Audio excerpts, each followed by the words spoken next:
Quem é Paulo Castro? Sou uma pessoa que sempre me relacionei muito com tecnologia, sempre gostei muito de tecnologia, na vida pessoal e na vida profissional, e comecei a trabalhar com isso muito cedo. Eu não me considero um workaholic, mas sou um cara que tenho no meu dia a dia, trabalho é um valor importante, quer dizer, relativamente, sou um cara persistente, eu acho, tenho perseverança como um elemento, muito apegado à família.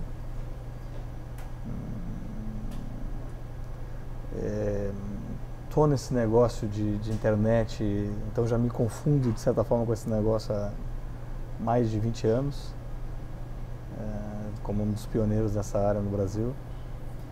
Então acho que, não sei, uma pergunta complexa. Essa questão dos valores, como é que a gente forma esses valores, né? Vou te comentar uma passagem que me aconteceu o ano passado. No passado meu pai completou 70 anos e eu fiz um discurso, não foi de improviso, preparei o discurso e comecei a pensar, fazer uma reflexão de como essa vida em família, que exemplos eu tinha herdado do meu pai, né?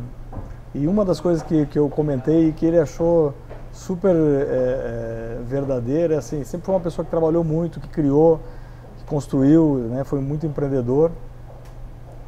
E apesar de trabalhar muito, eu nunca vi nele o trabalho como uma obrigação difícil, como uma coisa sacrificada, e sempre como uma virtude, como um exemplo positivo. E eu acho que eu consegui herdar isso de alguma forma, quer dizer, de enxergar o valor do trabalho como algo que você está buscando uma construção maior, quer dizer, você está enxergando um resultado maior. Tem aquela analogia que o pessoal faz de que pergunta para um pedreiro, né, o que ele está fazendo, está colocando um tijolo, e aquele outro que enxerga que está construindo uma catedral, né? Então acho que essa sensação de um todo maior, né, que é composto de várias tarefas menores, de vários sacrifícios, por que não menores, eu acho que é algo que eu herdei, que eu acho que é bastante importante, e para mim é um desafio tentar passar isso para meus filhos também, né? Eu comentei que eu sou uma pessoa muito ligada à família, tenho 5 filhos e reflito muito em relação a isso. Inclusive, acho que o valor que eu dou para o Shift tem muito a ver com o lado profissional, mas tem muito a ver com o lado familiar e pessoal também. Qual é a contribuição que eu posso dar? Qual é o legado que eu posso dar, olhando do aspecto profissional, né, como construir uma sociedade melhor, e também no aspecto pessoal, como ajudar a construir pessoas melhores, né, mesmo dentro de casa. Você que é uma pessoa ligada à tecnologia, existe um lado positivo e um lado negativo de tudo isso? Eu acho que a tecnologia em si, ela é positiva. É difícil da gente enxergar ela como negativa, porque ela é uma ferramenta, né? E a ferramenta, eu sou muito otimista em relação a isso. Quando a gente olha a realidade do ser humano, você vê, olhando 100 anos para trás, 200 anos para trás, quer dizer, a gente como espécie está evoluindo no sentido de ter uma melhor qualidade de vida, um maior tempo de vida. O problema é como a gente usa o nosso planeta, quer dizer, então acho que esse é o dilema que a gente vive. E o aspecto da tecnologia, acho que tem um pouco disso também, quer dizer, no geral, ele nos permite ter uma vida melhor. Só que isso depende de como cada um faz uso da tecnologia. Então a gente hoje já vive algumas doenças da tecnologia, de pessoas que são obcecadas pelo uso da tecnologia, que não conseguem largar seu telefone celular, que estão viciadas em internet. Então esse é o lado nefasto. Mas isso é do ser humano, não é pela tecnologia que a gente tem hoje. Se você retroceder a 200, 300 anos, outras atividades tinham essa conotação também, tinham essa conotação de eventualmente ser utilizada de uma forma abusiva. Mas a tecnologia em si, eu acho que ela sempre acaba, de uma forma geral, olhando o somatório de tudo, nos levando para frente, quer dizer, permitindo ter uma vida melhor, permitindo curar mais pessoas, permitindo integrar mais as pessoas, fazer com que elas se comuniquem de uma forma melhor.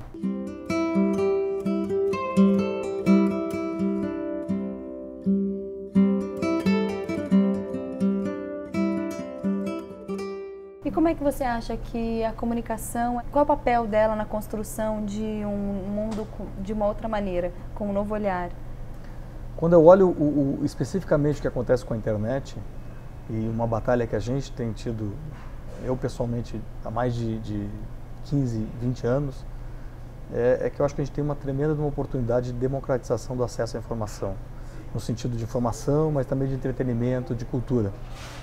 A tendência natural dos meios, vamos dizer, tradicionais, é de serem controlados de uma forma centralizada e muito, geralmente muito associada só ao benefício econômico que ele pode gerar, quer dizer. E infelizmente muitas empresas de mídia, isso não é uma realidade do Brasil, do mundo inteiro, elas são utilizadas até de uma forma como instrumento de poder para se atingir objetivos em outras áreas. A gente vê isso desde o pequeno jornal de uma pequena cidade, que muitas vezes vira plataforma política de alguém, até grandes organizações que têm um lado B super grande, ou seja, que o lado A, digamos assim, é aquela proposta de ser uma mídia, mas tem um lado B enorme que tem outras propostas de negócio. Eu acho que a internet como mídia, ela tem um papel nesse sentido, quer dizer, ela consegue abrir espaço para muito mais gente se comunicar, muito mais gente colocar informações, ela acaba realmente, de alguma forma, matando alguns silos que você tinha de informações, né? E isso já tem produzido efeitos, e eu acho que vai produzir efeitos muito grandes e positivos a longo prazo. Quer dizer, se a gente olhar tudo que está acontecendo, a tal da Primavera Árabe, todas as discussões que aconteceram em muitos países super fechados, e que a tecnologia, a internet, a descentralização da possibilidade de troca de informação e de publicação de conteúdo foi super relevante para que algumas dessas coisas acontecessem. Isso é um dos aspectos que já está acontecendo, já está produzindo resultados, né? E eu acho que a gente está vendo, sinceramente, quando eu penso nisso, a gente está vendo a ponta do iceberg. O que vai acontecer ainda, quer dizer, se a gente pensar que hoje você tem milhões e milhões de câmeras de fotografia e de vídeo, né, porque não bilhões nos celulares, né? Antes quando? Há 10 anos, há 5 anos atrás, era um instrumento super restrito, caro. Hoje está na mão de uma pessoa que pode, de repente, documentar um fato negativo, documentar uma poluição, um uso indevido do meio ambiente, uma violência, algo que, chegando a outras pessoas, provoca um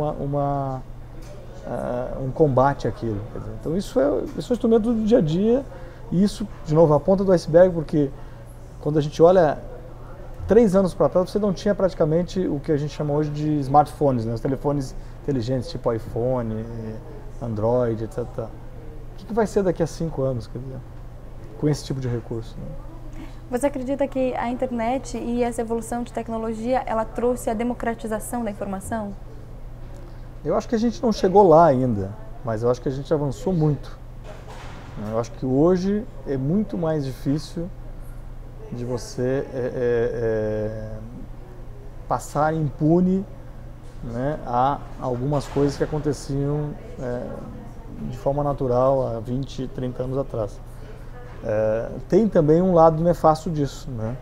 Assim como a gente falou da tecnologia, o abuso do uso da tecnologia, você tem um lado nefasto que é uma certa diluição de tudo que é o conceito de privacidade, né?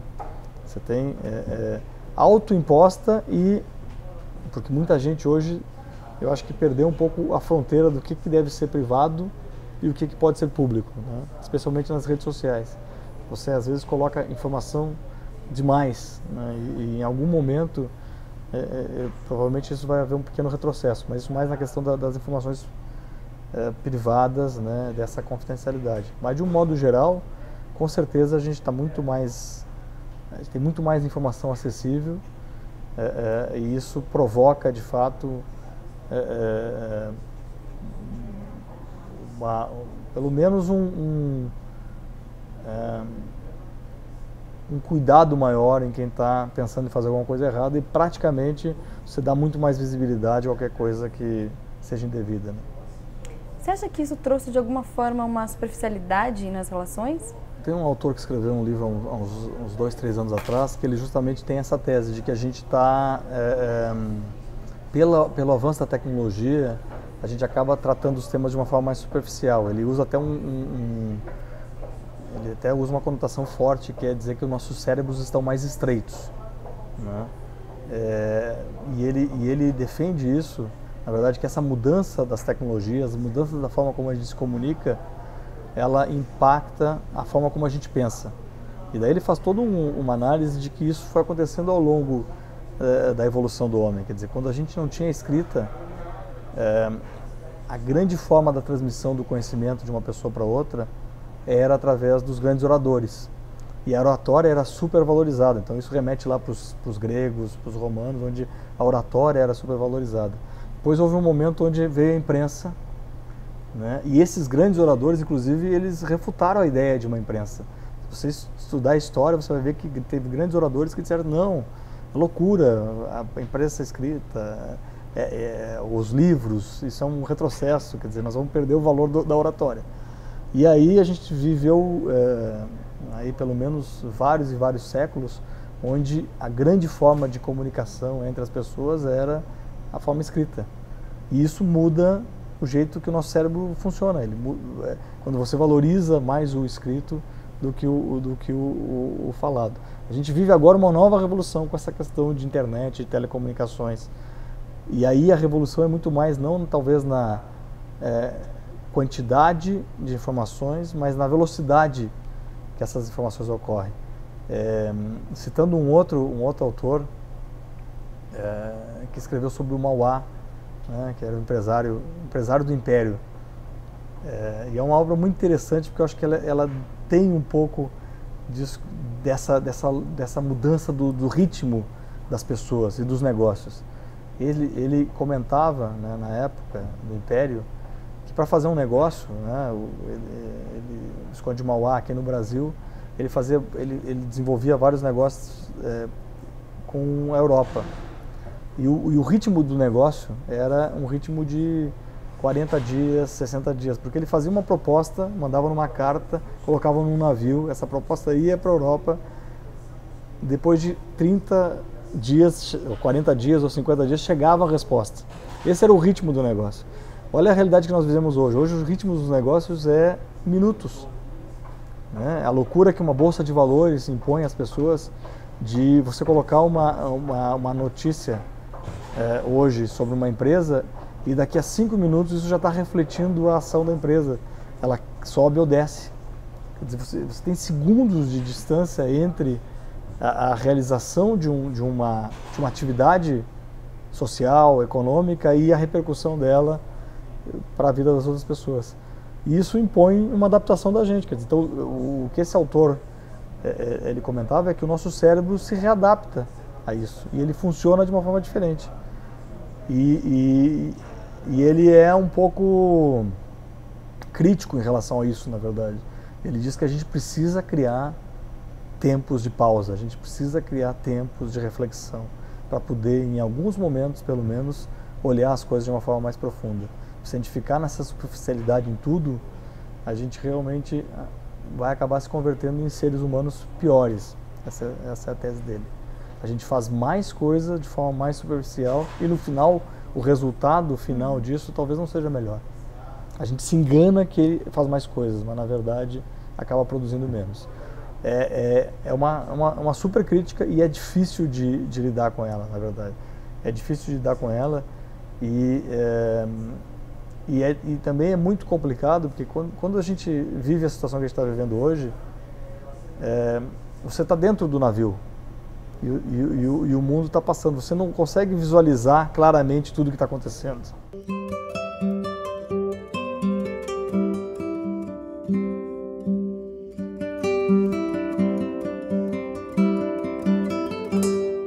Tem uma frase que uma criança disse uma vez, não foi um dos meus filhos, mas poderia ter sido. Ele diz assim: papai, é verdade que a internet só tem 20 anos? É verdade. como é que o pessoal fazia para acessar o Google antes da internet? E por trás disso está a seguinte perspectiva, quer dizer, como é que poderia haver um mundo sem essa facilidade que o Google dá para as pessoas hoje de pesquisar qualquer coisa?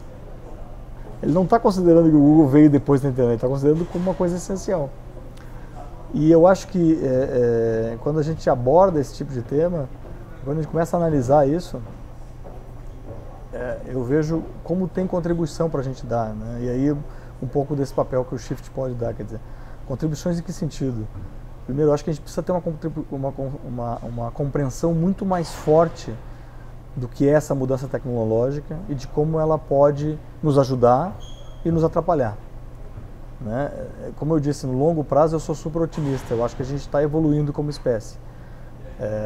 E às vezes, o que faz a gente acreditar que não está evoluindo é um lado nefasto da mídia também, que é um lado da mídia explorar muito a notícia ruim, né? A gente brinca na mídia, né, que notícia ruim é notícia boa, né, porque a notícia ruim acaba tendo mais audiência. E à medida que você tem mais acesso a coisas que estão acontecendo no mundo inteiro, não são os momentos bons e os momentos agradáveis que ganham essa grande audiência. Em geral, são os momentos ruins. Então, acho que isso é uma reflexão que a mídia tem que ter. E eu, na verdade, como dirigente de uma empresa de mídia digital, de mídia internet, uma nova mídia, paro para pensar nisso praticamente diariamente. Quer dizer, qual é o papel que a gente tem que ter nisso? E a gente tem uma grande vantagem quando a gente olha o jeito que a mídia internet da mídia tradicional, quer dizer, a gente tem menos limitação, né? Quando você pensa na rádio, a rádio ela tem 24 horas por dia que ela pode propagar informações boas ou ruins, utilidade pública, ou o que seja. A TV também. A internet, na verdade, ela acaba quebrando essa história da limitação física do tempo. Eu posso ter ao mesmo tempo muitas informações, e eu posso ter tanto informações que, na verdade, seriam essa informação tradicional que a grande mídia está trazendo, mas eu posso também ter um espaço para falar de coisas, talvez, não sei se tem tanto apelo de audiência, mas que sejam mais interessantes e mais motivadoras para as pessoas.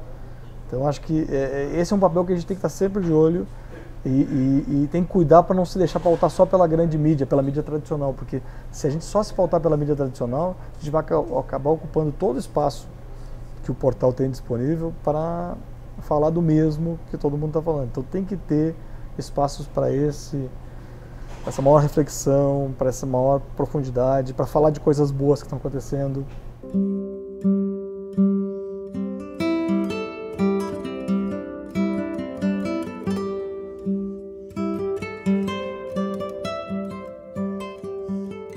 Em que momento você despluga?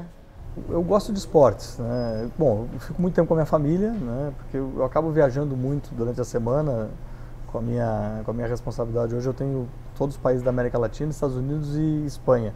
Então eu acabo viajando muito. Então durante a semana, durante o final de semana, geralmente eu fico em São Paulo, fico com a minha família. Mas eu gosto de esportes, eu gosto de correr, eu corro maratona, corri 5 maratonas nos últimos 6 anos. E também é um momento de desplugar total, entendeu? Porque quando eu corro com uma maratona, são 42 quilômetros. O treinamento para maratona é um treinamento que leva às vezes 4, 5 meses, correndo 3 vezes por semana e cada vez 1 hora, 1 hora e meia. E sem celular, sem telefone, sem nada, 1 hora, 1 hora e meia, que é 1 hora e meia que você consegue, eu brinco que é quase como uma meditação, entendeu? Porque você na verdade fica olhando para dentro, fica tendo uma consciência corporal super grande, você tem que sentir todo o corpo, o que está acontecendo, o pé está doendo, a postura está boa, você está correndo de forma adequada, e também gera um tempo na tua vida para pensar. Pensar em tudo, quer dizer, pensar na vida, pensar no trabalho, pensar na reunião que vai ter no outro dia, no que você vai dizer para o teu filho que está com uma dúvida em alguma coisa, quer dizer, então esse é um hobby, é uma paixão, é um esporte, é um negócio que eu faço já há 8 anos. Eu acho que você desconecta das percepções externas, né? E você se conecta consigo mesmo. Eu acho que esse é um negócio que cada vez mais, por excesso de sensações, né? Porque eu acho que a gente vive isso. A gente vive um excesso de de sensações, excesso de estímulos, se você for pensar, quer dizer, esse excesso de estímulos acaba te fazendo, às vezes, se desligar, não te olhar tanto, né? Se desligar de você mesmo e ficar muito ligado no que está acontecendo lá fora. Eu brinco, hoje em dia com o negócio das redes sociais, eu vejo que tem mais gente preocupada com a sensação que um post que a pessoa vai fazer nas redes sociais vai ter, do que com a sensação que essa pessoa está tendo com alguma coisa, quer dizer, com alguma atividade, com uma viagem. Quer dizer, tem gente que viaja para algum lugar e está mais preocupado com as fotos que foram postadas na rede do que com a sua própria experiência naquele lugar. E eu acho que é um jeito de viver hoje que, de certa forma, eu entendo que a gente vai passar por um excesso e talvez volte um pouco em algum momento a tratar melhor esse excesso de estímulos, esse excesso de conectividade que a gente vive. E, para mim, esses momentos de esporte, esses momentos de lazer, são momentos que me permitem ou me conectar com a minha família ou me conectar comigo mesmo, olhar um pouco para dentro, pensar, refletir no trabalho, no dia a dia, na vida, nas outras pessoas. Qual é o seu sonho de mundo ideal? Existe um mundo ideal? Sonho de mundo ideal? Difícil? Não, eu acho que não é difícil. Eu acho que a gente tem que separar, né, o ideal do perfeito. Porque eu acho que perfeição não necessariamente é ideal. Esse é um negócio que eu durante, pelo menos na vida profissional, eu tive muito tempo, principalmente quando eu estava mais na área de tecnologia, menos de negócio, mais de tecnologia, que eu vivia uma coisa assim, que eu achava que a gente tinha que ter uma busca pela eficiência máxima. Depois de um tempo eu cheguei à conclusão que a eficiência máxima não é dos seres humanos, é das máquinas, é das coisas técnicas. Nós, seres humanos, precisamos de uma certa ineficiência, faz parte do nosso modelo. Imagina um mundo de eficiência máxima, um mundo que não tem empregos, porque é tudo resolvido por robôs, máquinas, um mundo que não tem problemas, não tem nada para fazer, né? Então, para mim, o mundo ideal, ele não é um mundo perfeito. Mas eu acho que é um mundo onde a gente consiga evoluir em algumas coisas. Eu acho que evoluir na forma como a gente compreende as pessoas e valoriza as pessoas. Eu acho que hoje o valor da pessoa, o valor da vida, ele está numa constante promoção, digamos assim, né? Hoje a gente vive um momento de liquidação do valor das pessoas e da vida. E você vive um antagonismo muito grande, né? A minha felicidade está em buscar desenhar alguma coisa, né? Um desafio novo, seja lançar um produto, lançar um canal, cobrir alguma coisa que hoje não tem espaço na mídia, ou fazer um projeto diferente e procurar realizar isso, coordenar, liderar pessoas para realizar. Quer dizer, a minha felicidade está nessa realização.